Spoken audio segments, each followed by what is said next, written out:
Expect करते हैं कि प्राइस यहाँ सपोर्ट लेते हुए एक स्ट्रॉन्ग बुलिश कैंडल बनाएगा, और अगर हमारे एक्सपेक्टेशन के अकॉर्डिंग ऐसा ही हो रहा है तो उसी टाइम हम यहाँ बाय पोजीशन बनाना शुरू कर देते हैं। और ऐसा इसीलिए करते हैं क्योंकि हमने टेक्निकल एनालिसिस में सीखे हैं प्राइस ब्रेकआउट लेवल पर सपोर्ट लेते हुए अगर स्ट्रॉन्ग बुलिश कैंडल बना रहा है तो यहाँ से प्राइस ऊपर जाएगा, और इस अपमूव से प्रॉफिट कमाने के लिए हम यहाँ बाय करना शुरू कर देते हैं। और ये सेटअप से हमें कभी प्रॉफिट मिलता है और कभी कभार हमें स्टॉप लॉस भी हिट होता है। बट मैंने ऑब्जर्व किया है कि ये सेटअप का अगर एक्यूरेसी बढ़ाना है, मतलब ज्यादा से ज्यादा बार आपको प्रॉफिट मिले, और जब प्रॉफिट मिले तो एक लंबा प्रॉफिट मिले, तो हमें करना ये है कि इस सपोर्ट एरिया पर स्ट्रॉन्ग बुलिश कैंडल ढूंढना नहीं है, बल्कि एक स्ट्रॉन्ग बेयरिश कैंडल बनने का वेट करना है, क्योंकि इसके बाद प्राइस ऊपर जाने का चांस बहुत ज्यादा हो जाता है, और अगर जा रहा है तो स्पीड से लंबा चल जाता है।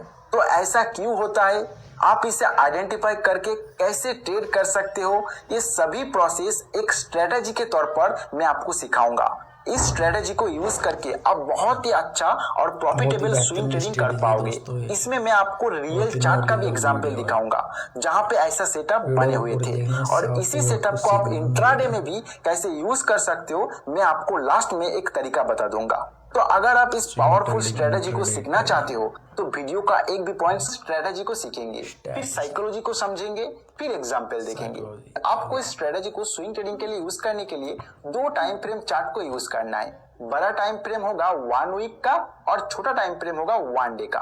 फर्स्ट आपको 1 वीक टाइम फ्रेम के अंदर एक स्ट्रॉन्ग ब्रेकआउट ढूंढना है। ये ब्रेकआउट कोई कंसोलिडेशन एरिया ब्रेकआउट हो सकता है या कोई स्विंग हाई ब्रेकआउट भी हो सकता है। अभी ब्रेकआउट होने से पहले जिस एरिया पर प्राइस स्ट्रॉन्ग रेजिस्टेंस फेस कर रहा था वो एरिया को मार्क कर लेना है। आपका अभी ये एरिया स्ट्रॉन्ग सपोर्ट एरिया हो जाएगा। ये मार्क एरिया को आपको ऐसे ही रख देना है और 1 वीक टाइम फ्रेम चार्ट को 1 डे टाइम फ्रेम चार्ट में कन्वर्ट कर लेना है। इसके बाद आपको वेट करना है प्राइस ये एरिया तक थ्रोबैक करने का। अगर ये थ्रोबैक किए बिना ही बहुत ऊपर चला जाता है तो हमारा ये स्ट्रेटेजी इस सिचुएशन में एप्लीकेबल नहीं होगा। लेकिन अगर प्राइस ये एरिया तक आ रहा है तो यहाँ एक स्ट्रॉन्ग सेलर कंट्रोल कैंडल बनना होगा, और उसके नेक्स्ट कैंडल से ही अगर बायर स्ट्रॉन्ग एक्टिव होकर प्राइस को और नीचे गिरने नहीं देता है तो आपके लिए सेटअप बन चुका है। इसके बाद प्राइस एक्शन के अकॉर्डिंग जैसे ही कोई बाय सिग्नल मिलेगा आप तुरंत बाय कर सकते हो विथ हाई एक्यूरेसी के साथ, क्योंकि इसके बाद प्राइस बहुत ही स्पीड से ऊपर भाग जाते हैं। अभी हम इस सेटअप का साइकोलॉजी को समझ लेते हैं। तो देखिए, ये बेसिकली स्ट्रॉन्ग बेयरिश कैंडल बना के बड़े ट्रेडर्स के द्वारा लिक्विडिटी ट्रैप किया गया है।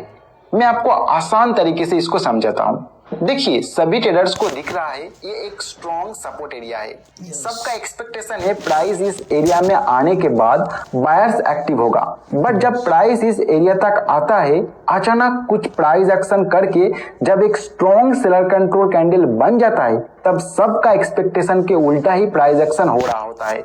तो जो ट्रेडर्स ने ब्रेकआउट को देख के बाय किया था वो डर के एग्जिट करने के लिए यहाँ सेल ऑर्डर डालना शुरू कर देता है। बट उसके बाद बायर्स जब ये सभी सेल ऑर्डर को अपने बाय ऑर्डर से अब्सॉर्ब करना शुरू कर देता है और प्राइस नीचे ना गिर के धीरे धीरे ऊपर आ रहा होता है, तो इसका मतलब ये स्ट्रॉन्ग सेलर कंट्रोल कैंडल किसी बड़े ट्रेडर्स के द्वारा जानबूझ के क्रिएट किया गया था ताकि इस एरिया में ज्यादा से ज्यादा सेल ऑर्डर आए और उनको यहाँ हाई क्वांटिटी में बाय करने का मौका मिल सके। और इसके बाद प्राइस नीचे नहीं जा पाता है, इसका कारण है बड़े ट्रेडर्स यहाँ बाय ऑर्डर डाल के डिमांड को बरकरार रख रहा है। फिर इसी एरिया में जब प्राइस एक्शन से बाय सिग्नल जनरेट हो जाता है तो काफी सारे नए ट्रेडर्स फिर से यहाँ बाय ऑर्डर डालना शुरू कर देता है, जिससे डिमांड यहाँ पे और इंक्रीज हो जाता है और प्राइस स्पीड से ऊपर भागना शुरू कर देता है। तो ये तो गया सेटअप और साइकोलॉजी। अभी हम दो रियल चार्ट का एग्जाम्पल लेके इसे और क्लियर समझने की कोशिश करते हैं।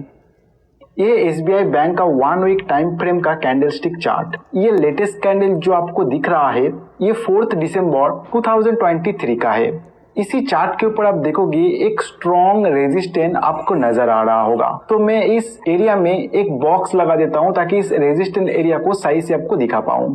तो आपको बिल्कुल जो हाई बना हुआ था इसका प्रीवियस प्राइस एक्शन में, उस हाई से लेना है बॉक्स को खींचने के लिए, और जहां पे ये फाइट हो रहा था उस फाइट एरिया को मैक्सिमम ले पाए ना, ऐसा आपको इसको ड्रॉ करना होगा। तो यहाँ पे आप देख सकते हो मैं ये ड्रॉ कर दिया, इस हाई तक मैंने लिया। फिर आप देखोगे प्राइस जब ये ऊपर आ रहा था तो इसी एरिया को टच किया, तो इसको मैं लिया और इसको मैंने टच करवा दिया, क्योंकि जब ये फिर से ऊपर आया था तो इसको भी ये टच किया था। तो अभी आप देखोगे उसी एरिया तक ये आया हुआ है, लेकिन इसको अभी ब्रेकआउट नहीं किया है, तो हमें और कैंडलस्टिक के लिए यहाँ वेट करना है।